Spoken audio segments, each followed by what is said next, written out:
umpamanya yang dari pemerintahan ini.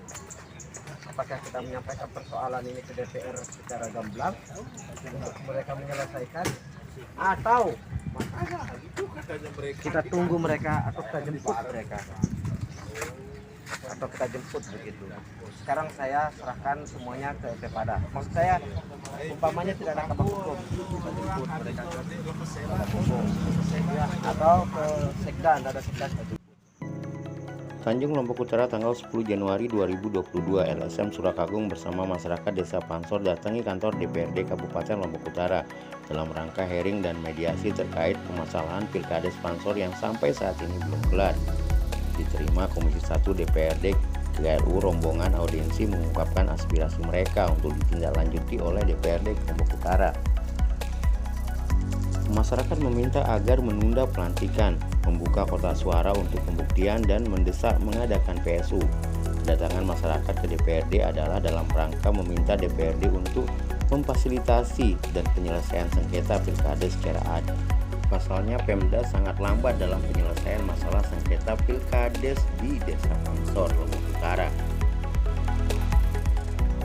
Menurut Wiramaya Arnandi SH bahwa Pemda dalam menyelesaikan sengketa terkesan lambat dan tidak tegas dalam memberikan keputusan dalam sengketa Pilkades Pansor yang permasalahannya adanya dugaan indikasi dan pengelembungan suara dan beberapa perhitungan dalam format C1 yang terjadi di TPS 06 dan 07.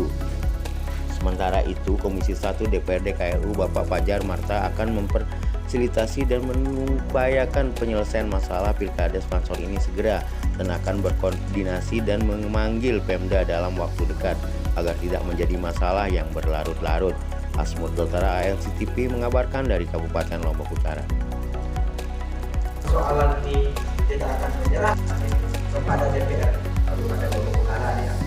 Di mana Komisi 1 saya rasa komitmen dan konsisten sesuai dengan janji mereka dibandingkan dengan komisi-komisi yang lain. Saya jujur, saya sudah 2 kali mengirim surat untuk audiensi, tidak pernah dipanggil. Kenapa saya sampai mengatakan dan membuat surat bukan minta izin ya, tetapi kami kesini langsung mengatakan surat pemberitahuan bahwa kami akan turun hari ini karena kami sudah capek, Pak. Tapi tidak diindahkan.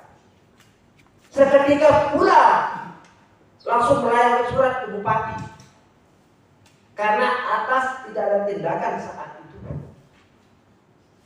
Akhirnya selang beberapa hari mereka dibalas suratnya dengan jawaban kurang lengkap pengaduan tersebut. Bisa disebutkan saya tanggal-tanggalnya? Ya, mereka mengirim surat di awal itu tanggal 22 Desember. Keberatan tanggal berapa? Keberatan tanggal 22 Desember. Ya, 2021. Setelah mereka mengirim surat, dibalaslah oleh Ketua Panitia Sengketa atau Ketua Penyelesaian yaitu Pak Sekda dan BP2KB dengan mengatakan kurang lengkap pengaduan mereka. Tidak tahu referensi dari Pergub nomor berapa mereka ambil itu sehingga pengaduan masyarakat harus dilengkapi ya. Yang namanya masyarakat yang mengadu itu ada masalah disetujui oleh BPD sebagai pengawas. Benar nggak kawan-kawan? Benar. Itu tidak disetujui. Penetapan sampai saat ini pun belum. Bahkan saya dapat isu jika kecamatan pun tidak berani untuk melakukan itu. Memberikan rekomendasi, betul tak? Betul.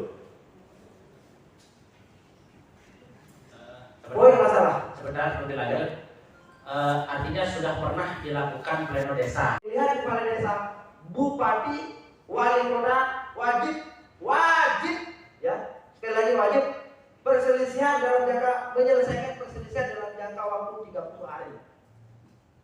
Bukan ujung-ujung seperti apa yang dikatakan Pak Sekda, kawan-kawan media, ya. Bukan ujung-ujung kok saya menurun untuk ke PTUN. Lalu kerjanya pemerintah daerah itu apa? Ya, bentar dulu. Nanti aja Pak. Nanti aja. Oke, saya lanjutkan ya. Oke, saya lanjutkan.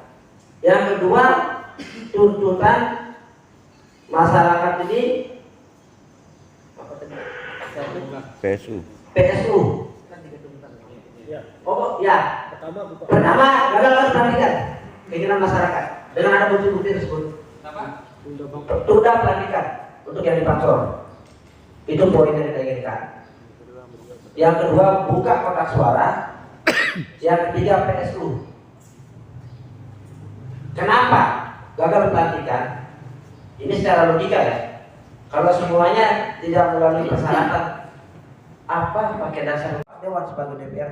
Saya ingin melihat pihak kepolisian pun seperti itu. Bahkan kita semua di KLU menginginkan keamanan itu. Dan yang terakhir, yang ketiga adalah tuntutan kita PSU. Itu tuntutan akhirnya kita. Nah, sekarang yang kita tuntut di DPR adalah mereka harus memperjuangkan itu biar sama-sama seperti kita gitu. Karena demi keamanan, demi hak orang, setiap warga negara berdemokrasi. Hanya itu. Permasalahan awalnya apa sih? Permasalahan awalnya adalah di TPS ini ditemukan kecurangan yang orang meninggal dunia, yang keluar daerah itu ikut memilih. Begitu, karena kita melihat dari hasil C1 tersebut, di mana hasil C1 tersebut hampir sama 95% dengan daftar hadir, dengan daftar yang DPT begitu maksud saya. Nah, jadi dasar itulah kita melihat bahwa di sana itu ada kecurangan, dan ini kecurangan ini itu lumayan lah ya. Kalau dikatakan 43 orang itu sangat lumayan di 2 TPS, sangat lumayan kalau menurut saya. Buktinya beliau ini selisih hanya 16 biji. Artinya dengan 50 orang itu kan lumayan itu untuk melawan dia. Nah, keinginan kita berdemokrasi secara jujur lah. Itu yang kita inginkan. Itu aja sumber masalahnya. Terus yang kedua, sumber masalah C1-nya itu lebih. Yang awalnya di jumlahnya 107 menjadi 108 jumlahnya. Nah, itu sudah ada perbedaan di situ. Itu secara itu sudah cara simpelnya kita melihat.